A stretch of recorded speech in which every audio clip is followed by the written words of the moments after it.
News 16 Kerala. സൗദിയിൽ തൊഴിൽ താമസം അതിർത്തി സുരക്ഷാ ചട്ടങ്ങൾ ലംഘിച്ചതിന് ഒരാഴ്ചക്കിടെ 21,505 പേർ അറസ്റ്റിൽ.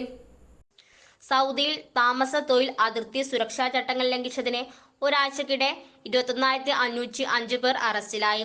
താമസ നിയമങ്ങൾ ലംഘിച്ചതിന് 14,323 പേരും അനധികൃതമായി അതിർത്തി കടക്കാൻ ശ്രമിച്ചതിന് 4,878 പേരും തൊഴിൽ സംബന്ധമായ പ്രശ്നങ്ങൾക്ക് 2,404 പേരും അറസ്റ്റിലായി.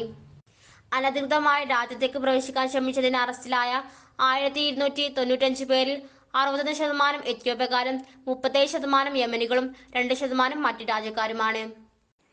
അയൽ രാജ്യങ്ങളിലേക്ക് കടക്കാൻ ശ്രമിച്ച 61 പേരെ പിടികൂടി. നിയമലംഘകരെ കടത്തിക്കൊണ്ടുവന്നതിനും അഭയം നൽകിയതിനും 9 പേരെ കസ്റ്റഡിയിലെടുത്തു. ഉൾപ്പെടെ രാജ്യത്തിലേക്കുള്ള അനധികൃത പ്രവേശനം സുഗമമാക്കുന്ന ആർക്കും പരമാവധി 15 വർഷം വരെ തടവും 10 ലക്ഷം റിയാൽ വരെ $2,60,000 പിഴയും കൂടാതെ വാഹനങ്ങളും വസ്തുവകകളും ജപ്തി ചെയ്യുമെന്നും ആഭ്യന്തര മന്ത്രാലയം അറിയിച്ചു. സംശയാസ്പദമായ ലംഘനങ്ങൾ മക്ക റിയാദ് മേഖലയിലെ ടോൾ ഫ്രീ നമ്പറായ 911 രാജ്യത്തിന്റെ മറ്റു പ്രദേശങ്ങളിൽ 999 അല്ലെങ്കിൽ 996 റിപ്പോർട്ട് ചെയ്യാം. News 16 news desk. പക്ഷമില്ല, വിവേചനമില്ല. നേരിനൊപ്പം, നാടിനൊപ്പം, നാട്ടുകാർക്കൊപ്പം. News 16 Kerala channel.